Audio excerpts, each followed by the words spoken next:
This is the MDRT podcast.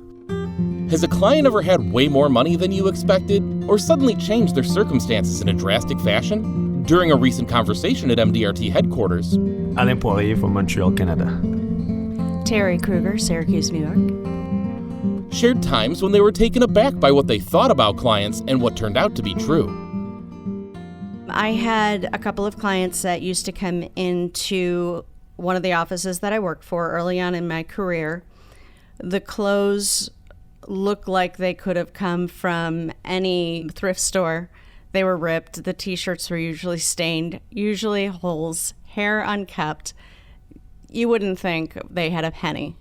And because of that, the majority of the time that they walked in, they got ignored. You want to pay your bill? Because it was a home and auto place, insurance place that I was working in, and they'd accept them $50 for their bill or whatever the case is and not ask them any questions. And I stopped them one day and I just had a conversation with the spouse, with one of the spouses, and said, what is it that you need to get done? What's your goal? I've heard that you have some different things going on in your life. What is it that you need? Turns out that they had $500,000 sitting between different savings accounts. They got ignored by many different advisors because they didn't look the part.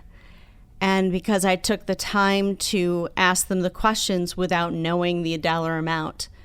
In the account, the couple is now one of my closest. We're more friends than they are clients at this point in time. So I was most shocked by that. Do you know why they dressed that way? Well, sadly, Mrs. has MS, and they are very much at home, largely because she can't leave the house. I would see him mostly. Occasionally, I would see her. It turned out that the days I would see her would be her good days, when she didn't walk with a cane, when she wasn't limping, whenever the other MS, the nasty MS symptoms popped up, she'd stay home and he'd do the running around. And so their focus, of course, was completely on her. It didn't have anything to do with clothes or hair or hairstylists. It didn't matter. It was just spending time with each other and their cats. They love their cats. But yeah, I think that is the main reason why, is because they have just more important things to think about. I would say at my beginning, we had like a call at the office like for clients who needed like life insurance. So I went to this place to see them, and you enter in that place and it was really, really poor place, and was wondering myself what I'm doing over here right now. Finally selling a little policy life insurance, and it took like 2 hours over there. It was an unclean place and things like that.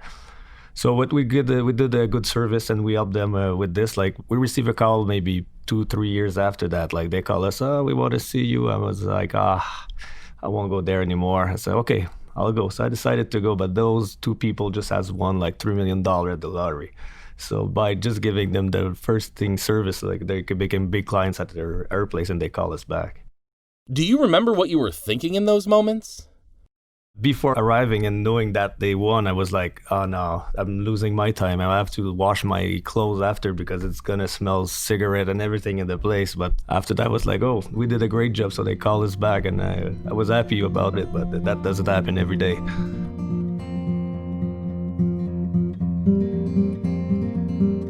That's the end of this month's episode. If you'd like to subscribe, you can find us on SoundCloud and Spotify at MDRT Podcast. Thanks for listening, and see you next time.